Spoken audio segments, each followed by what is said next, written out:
Let's just focus on Savannah. This is where the game starts to end. We learn about the community called Crawford, a safe zone that was established by a man named Crawford Oberson. The society is run in a way similar to how survival of the fittest mindset goes. The sick and people who are not able to defend themselves are thrown out or even killed.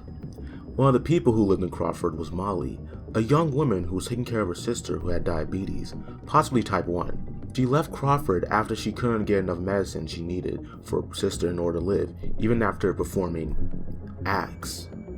We'll cover all these topics separately that will all come together in a big way near the end. With two new people in your party, Krista and Omid, you come to the conclusion that you need to get out of the city, but the way to get out can depend on the previous choices you made in the past. If you ended up in a spot where Kenny is dead, leaving his children and his wife alive, Omid and Krista will simply make the suggestion that they get out of the city once the herd is cleared. During this time in the game, we can explore around the houses and see what's up in them, and what has happened in them during the 3 months of the apocalypse. If Kenny is alive though, the Bo storyline goes simply as follows. This is where Crawford comes in. We ultimately learn about it from Molly when we're in the streets of Savannah, and we realize that it's a good place for Omid to possibly get some spare medicine. During this encounter with Molly, however, you're separated and eventually come across a group of survivors living down the sewers. This is when you meet the cancer group survivors. In the original game, the survivors were a group of cancer survivors who fled Crawford and hid under the city in the sewers. In our version of the game, they're almost identical, but with a few things different. They live in the sewers, but they also take things from Crawford or scavenge around Savannah, making it hard for Crawford to find any supplies.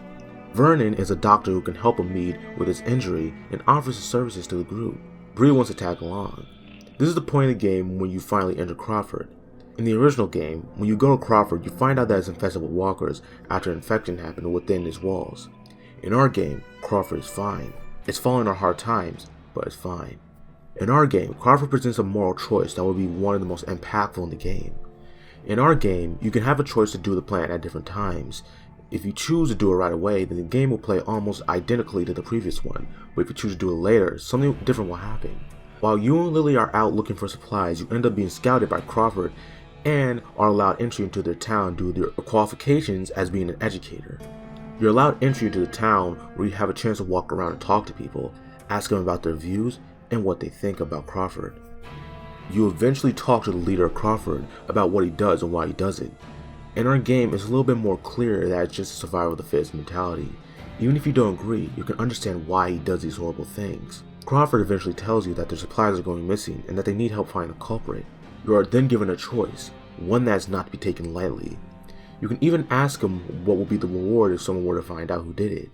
Crawford explains that they would be in the depth and that they would help them in any way possible. You are then given the choice again. If you choose to simply keep the group a secret, you can leave the community and continue on the original plan. But if you rat them out, Crawford will give you his word.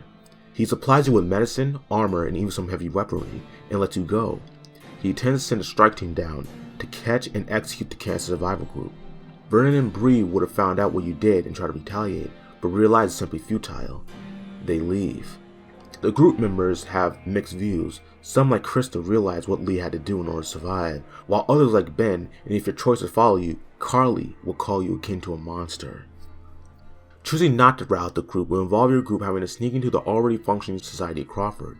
You have to take down guards in order to sneak and get things you need. Having the citizens of Crawford be alive can also lead to some interesting encounters with Molly. If you were to run to the doctor that Molly worked with during her time, it can result in a confrontation that you can watch go down. One of the characters that is affected heavily by this choice is Omid. Early in episode 3, Omid is injured after jumping onto the train, and in episode 4 he's starting to show signs that he's getting an infection.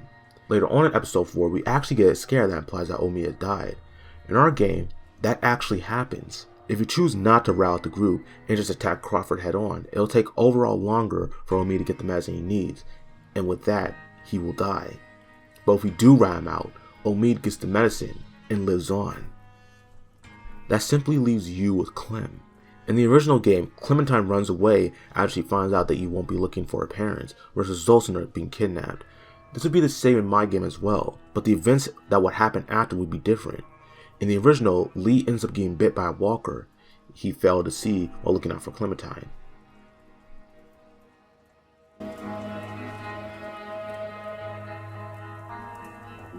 If you guys enjoyed this video, give it a like. And if you like any more of my content, subscribe.